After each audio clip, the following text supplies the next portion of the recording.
بەناوی خوای گەورە ئێمڕۆ لەم ڤیددیۆیە باسێکی ئەو کارانە ئەکەین کە ڕۆژانە ئەیکەین و ئەبێتە هۆی کەمبوونەوە و تەنەکبوونی قەش.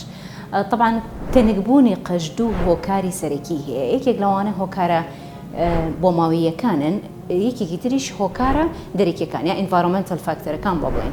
هۆکارە بۆ ماوەیەکان وەکو چۆن ڕەنگی قەش یا لولی خاوی قەش ئەمە هۆکارێکی بۆ ماوەی دەورەبینێتیایە، بە هەمان شێوەش تەنکی قەش هۆکاری بۆ ماوەی فاکتەرێکی گرنگە تیاکە تەسیرەکاتە سەر تەنکی قژەکە. ئەم فاکتەرە لە مناڵا بێ لە گەورە بێ زۆر دەستکاری ناکرێت، خۆ با بڵێن زۆر ئێمە وەکو دکتۆر دەستمان نییە لە چارەسەرکردنیە، لەبەرەوە زیاتر تەرکیزەکەینە سەر فاکتەرە ئینڤایرۆمنتەکانی، خۆ با بڵێن ئێکستێرنەڵ فاکتەرەکان، فاکتەری دەرەکی. ئەم فاکتەرانەش ئەکرێن بە چەند گروپێکەوە، یەکێک لەو گروپانە فاکتەرە فیزیاییەکانن، یعنی کۆمەڵێک ئیشەکەین ڕۆژانە ئێمە بە فاکتەری فیزیایی حسابە و ئەبێتە هۆی تەنەکبوونی تاڵەکانی قەژ یاخود لە نیهایەتەکانی قژەکەەوە یاخود لە بێخی سەرەکە.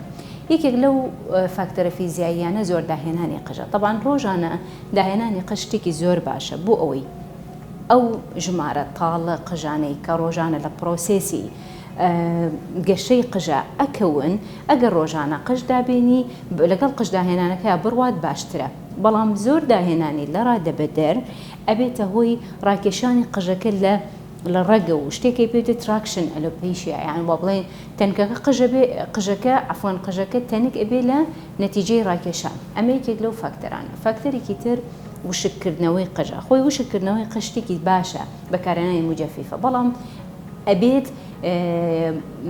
پاش مدەیەک لە شتنی قژەکە، یعنی ئەو کەسێک کە سەری ئەشوات نابێ یەکسەر بەتەڕی قژەکەی وشک بکاتەوە، بە موجەفە بەکاربێنێ بۆ وشکردنەوە، وەک بێ ماوەیەک بەجێ بێڵێ دەدەقە بۆ چارەکەی تۆزێ خۆی وشک ببێتەوە ئەنجا موجەفە بەکاربێنێ، چونکە گەر بەتەڕی زۆر بەکاری بێنێ شتێک بێتێ بەم بۆ هێر قژەکان تاڵەکانی پچڕ دەرەچێ. ئەمە دوو فاکتەر. یەکێکی تر لەو فاکتەرانە بەرکەوتنی تیشکی خۆری زۆرە کە ئەمە ئەبێتە هۆی وشکبوونەوەی پێستەکە، حتا دەرکەوتە تیشکی سەر و وەنەوشەوی تیشکی بینراویش ئەم دوانە ئەبن بەهۆی وشکبوونەوەی تاڵەکانی قەش. فاکتەرێکی تر بەکارهێنانی لەفە. بەکارهێنانی لەف ئێستا زۆر ئەنواع هەیە لەو لەفانە کە بەکارهێنێ بۆ لولکردنی قژەکە، ئەمەش دیسانەوە ئەبێتە هۆی تێکشکاندنی ئەو بۆندانەی کە لە بۆندی پرۆتینی لە ناو قژەکە و تێکشکاندنی قژەکە. یەکێکی تر لەو فاکتەران فیزیاییانەی کە هەیە ئوتوکردنی قژەکە، ئەمە بەڕاستی قژەکە هەر بە شێوەی سووتانێکی زۆر لە قژەکە دروستەکە. ئەمانەی کە باسمان کرد ئەم فاکتەرە فیزیاییانە زۆربەی کاتەکان نابنە هۆی تەنکبوونی قژەکە لە بنەوە، بەڵکو ئەبێتە هۆی تەنکبوونەوەی قژەکە لە نهایەتەوە، یاخۆ با بڵێن شتێکی پێوتێ بایفۆرکیشن، با بڵێن کە لە کوردەواریە بە مخۆرکە ناسراوە، ئەمە نهایەتی قژەکە ئەبێ بە دوو بەشەوە و چاکیش نابێتەوە، یەک ناگرێتەوە ئیلا بە بڕین نەبێت. ئەمە کۆمەڵە فاکتەرە فیزیاییەکان بوو. بەشی دووهەم چییە؟ فاکتەرە کیمیاییەکانە.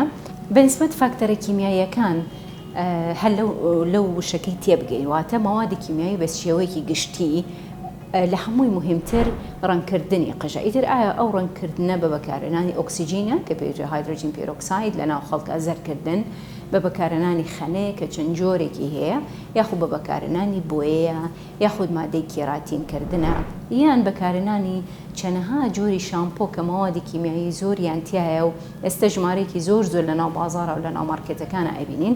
بەکارهێنانی ئەمانەش دیسانەوە ئەبنە هۆی تەنکبوونی قژەکان لە نهایەتەکانە زیاتر.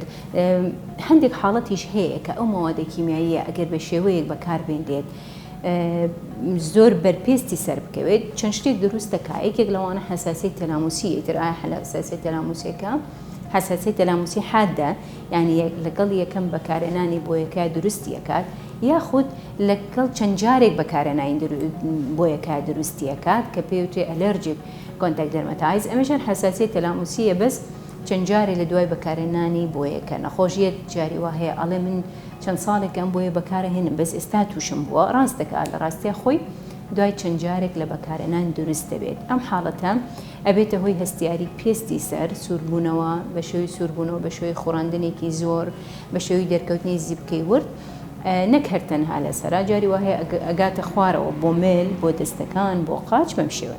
یاخود ئەگەر ماوەدە کیمیاویەکە زۆر بەخۆت بێ ئەبێتە هۆی سووتاندن چەند حاڵەتێک ڕوویە پێشتر بینی ومانەکە بێتە هۆی سووتاندنی پێستی سەرەکە و لەم حاڵەتەیە ئەو شێوەی ئەگەر قەتماغە دروست بە قژەکە ناگەڕێتەوە بەداخەوە.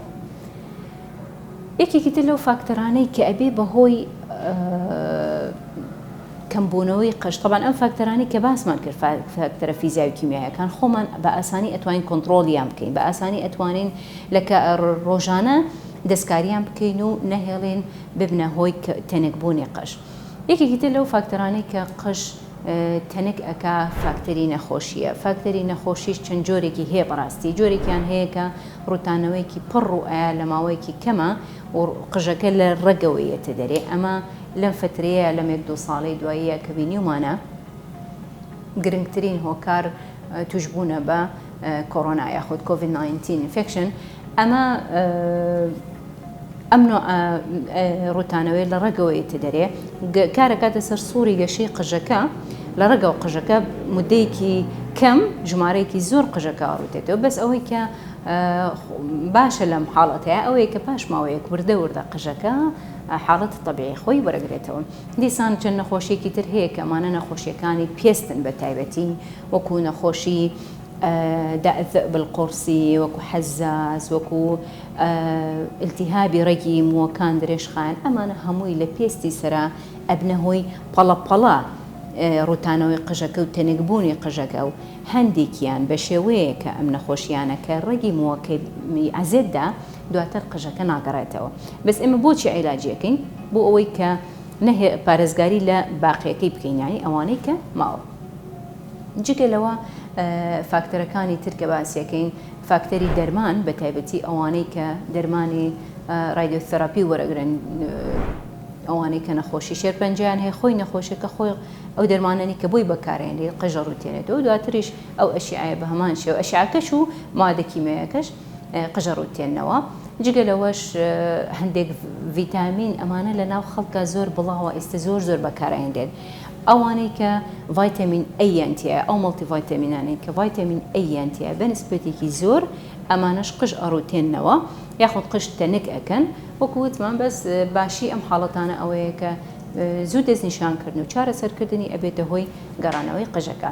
فاکتەری ئەخیر کە لە تەنکبوونی قژ بریتێ لە پرۆسەسی پیربوون بەڕاستی پرۆسەسی پیربوونیش بەری لێ ناگیرێت هەر لەگەڵ تەمەنە وردە قژی ئینسانوەکو چۆن هەموو خانەکانی جسمی سستیەکی یاخۆ با بڵێن کەم گەشەیەکی پێوە دیارە بێ قژەکەش بە هەمان شێوە. زۆر سپاس.